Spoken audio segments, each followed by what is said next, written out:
ഉദ്ധിതനായ ഈശോയിൽ ഏറ്റവും സ്നേഹമുള്ള പ്രിയ ദൈവമക്കളെ, ഈ വിശുദ്ധ പ്രഭാതത്തിൽ നാം ദൈവത്തിരുസന്നിധിയിൽ പ്രാർത്ഥനാപൂർവമായിരിക്കുമ്പോൾ ക്രിസ്തു ദർശനത്തിൻ്റെ ആത്മീയത ധ്യാനിക്കാം. നമ്മുടെ കർത്താവായ യേശു ക്രിസ്തു തിരുവുദ്ധാനം ചെയ്ത ശേഷം പലവട്ടം തൻ്റെ ശിഷ്യന്മാർക്ക് പ്രത്യക്ഷ ദർശനം നൽകിക്കൊണ്ട് അവരെ തൻ്റെ സ്നേഹത്തിലേക്ക്, സംരക്ഷണയിലേക്ക്, പിതാവിൻ്റെ തിരുമനസ്സിലേക്ക് നയിക്കുന്നുണ്ട്.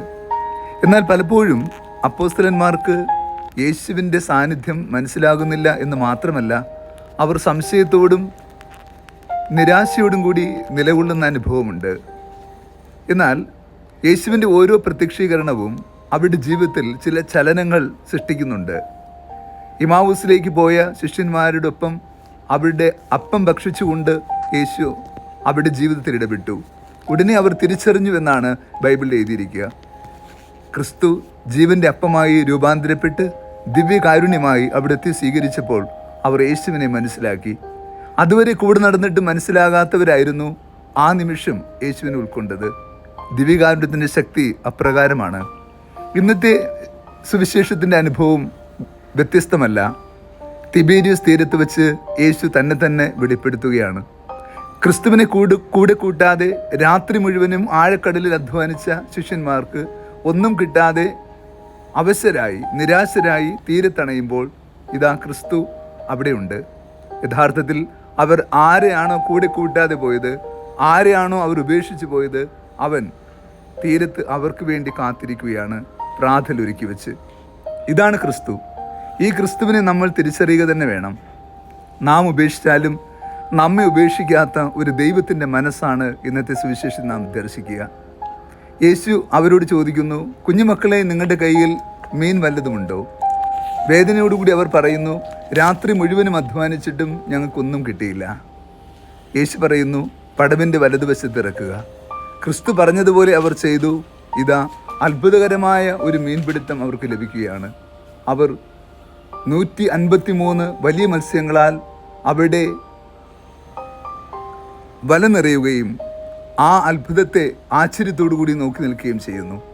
അപ്പോൾ ഉടനെ പറയുന്നൊരു വാക്കുണ്ട്, അത് കർത്താവാണ്.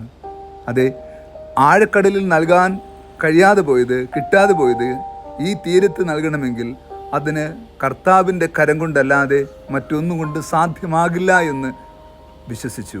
പത്രോസ് ഉടനെ എടുത്തു ചാടി ഈശോയുടെ അടുക്കിലേക്ക് പോകുന്നുണ്ട്.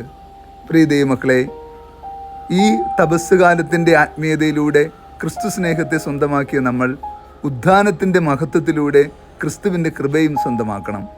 നമ്മുടെ ജീവിതം കുറച്ചുകൂടി വിശ്വാസത്തിൽ ആഴപ്പെടേണ്ടതുണ്ട്. ക്രിസ്തുവിനെ കൂടെ കൂട്ടാതെ ജീവിതയാത്ര തുടർന്നാൽ ആ ജീവിതയാത്രയിൽ ഉണ്ടാകാവുന്ന ദുരന്തവും ഇന്നത്തെ സുവിശേഷത്തിലുണ്ട്. അവർ രാത്രി മുഴുവനും അധ്വാനിച്ചു, എന്നാൽ അവർക്കൊന്നും കിട്ടിയില്ല. നിരാശയായിരുന്നു ഫലം. നോക്കൂ, ഈ ജീവിതയാത്രയിൽ ക്രിസ്തു കൂടെയില്ലാതെ നമ്മുടെ ശക്തിയിൽ, അറിവിൽ, സമ്പത്തിൽ, നമ്മുടെ ബലങ്ങളിൽ ആശ്രയിച്ചുകൊണ്ട് ജീവിതയാത്ര തുടർന്നാൽ ആ ജീവിതത്തിൽ അവസാനം ലഭ്യമാവുക നൈരാശ്യമായിരിക്കും. അവർ വിവശരായി, നിരാശരായി തിരികെ തീരത്തണയുകയാണ്. അപ്പോഴാണ് ക്രിസ്തു ഇടപെടുക.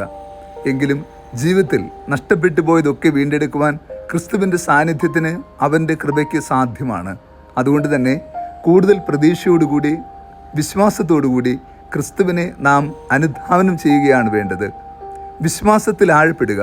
ക്രിസ്തു സത്യമായി ഉദ്ധാനം ചെയ്തുവെന്ന് വിശ്വസിക്കുക. ആ വിശ്വാസത്തിൽ നിലനിൽക്കുകയും ആ വിശ്വാസ ബലത്തിൽ ക്രിസ്തുവിനെ ഹൃദയത്തിൽ സ്വീകരിച്ചുകൊണ്ട് ജീവിതയാത്ര തുടരുകയും ചെയ്യുക. ക്രിസ്തുവിനെ മാറ്റി നിർത്തിക്കൊണ്ടുള്ള യാത്ര അത് സൗഭാഗ്യം നൽകുകയില്ല എന്ന് മാത്രമല്ല, ആ യാത്ര ദൈവഹിതമല്ല എന്ന് തിരിച്ചറിയാം. കുറച്ചുകൂടി വിശ്വാസത്തിൽ ആഴപ്പെട്ടുകൊണ്ട് ഉദ്ധിതനായ ക്രിസ്തുവിനെ രക്ഷകനാഥനുമായി ഏറ്റുപറയാൻ വേണ്ട വലിയ കൃപയ്ക്കായി ഈ ദിനം നമുക്ക് പ്രാർത്ഥിക്കാം. കർത്താവ് നിങ്ങളോട് കൂടെ. സർവശക്തനായ ദൈവം, പിതാവും പുത്രനും പരിശുദ്ധാത്മാവും നമ്മെ സമൃദ്ധമായി അനുഗ്രഹിച്ച് ആശീർവദിക്കുമാറാകട്ടെ. ആമേൻ.